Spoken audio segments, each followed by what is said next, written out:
Hello दोस्तों, एक बार फिर स्वागत है आपका हमारे इस चैनल पर। मेरा नाम है वरुण और हम बात कर रहे हैं इतिहास की। बहुत सारे हमने प्रमुख तथ्यों की बात कर ली है और इस वीडियो में हम बात करने वाले हैं संगम काल की, है ना। सो संगम कालीन यहाँ पे समाज हो गई, साहित्य हो गई, सारी चीजों को हम यहाँ पे बात करने वाले हैं।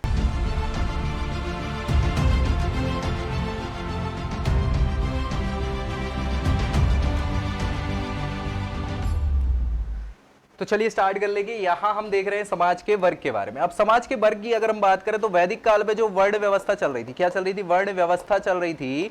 उसको हमने चार भागों में बांटा था। एक तो हुआ करते थे ब्राह्मण। क्या हुआ करते थे? ब्राह्मण। ब्राह्मण के बाद हमने देखा था क्षत्रिय। क्षत्रिय मतलब जो लड़ाई झगड़े वाले हुआ करते थे, राजे महाराजे का वर्ग, शासक वर्ग हुआ करता था। तीसरा हुआ था वैश्य वर्ण, जिसको हमने वणिक वर्ग कहा था। और चौथा शूद्र कहला रहे थे, है ना।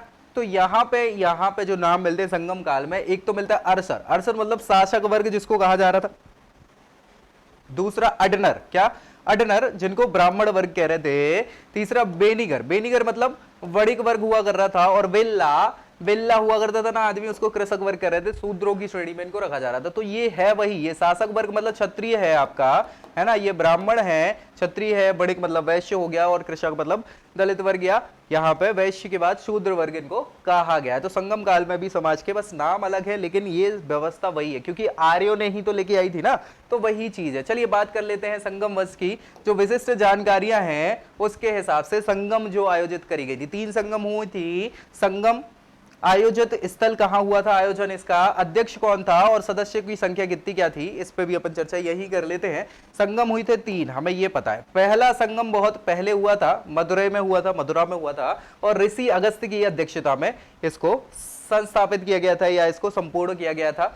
और 549 यहाँ पे सदस्यों की संख्या हुआ कर रही थी। इन लोगों ने अपनी प्रचलन जो रचनाएं हैं उसको क्या किया था, संकलित किया हुआ था। द्वितीय जो संगम हुई थी वो भैया कपाटपुरम में हुई थी, और वे इसको कहा जाता था, मदुरा के पास ही स्थित था, क्योंकि मदुरा जो है वो समुद्र में विलीन हो गया था पहली संगीति के बाद, या पहले संगम के बाद। ठीक है, तो फिर कपाटपुरम में हुई थी। तुलकपियर इसके अध्यक्ष हुआ करते थे, जो ऋषि अगस्त के ही शिष्य हुआ कर रहे थे। तो पहले शुरुआत में तो ऋषि अगस्त ही इसके अध्यक्ष हुआ कर रहे थे, लेकिन इनके बाद में कौन? तुलकपियर इसके अध्यक्ष थे। तो तुलकपियर ही आपको याद रखना है, जिनने तुलकपियम रचना करी हुई है। 49 यहाँ पे सदस्यों की संख्या मानी गई है।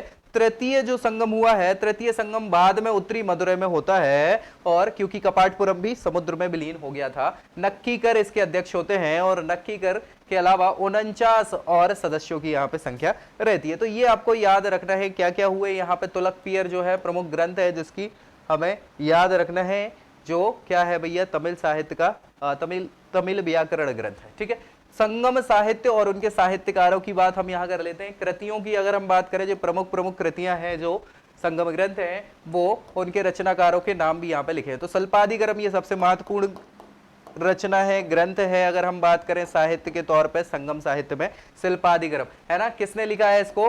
अधिगल ने, इलागो अधिगल ने इसको लिखाया है, और इसकी रचना की है, महाकाव्य है ये शिल्पादिगरम। ठीक है, नेक्स्ट है तुलकपियम, जिसकी हमने अभी चर्चा करी थी। ये भी बहुत इंपॉर्टेंट है अपने आप में, है ना। ये तमिल व्याकरण ग्रंथ है, ठीक है, और इसकी रचना भी हमने बताया था तुलकपियर ने करी हुई थी, जो दूसरी संगम के अध्यक्ष हुआ कर रहे थे। जीविका चिंतामणि ये महाकाव्य है भैया, और तिरुत्तकर देवर इन्होंने इसकी रचना करी हुई है। कुशल, क्या भैया? कुशल ये अष्टादश लघु उपदेश गीत हैं।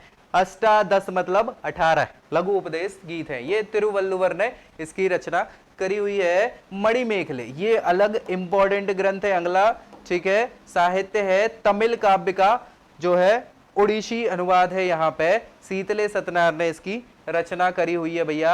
और इसी के साथ हमने सारी की सारी बात जो प्रमुख मुझे लग रही थी संगम काल की, उस पर डिस्कस कर लिया। तो मिलते हैं अगले तथ्यों के साथ नेक्स्ट वीडियो में, तब तक के लिए जय हिंद।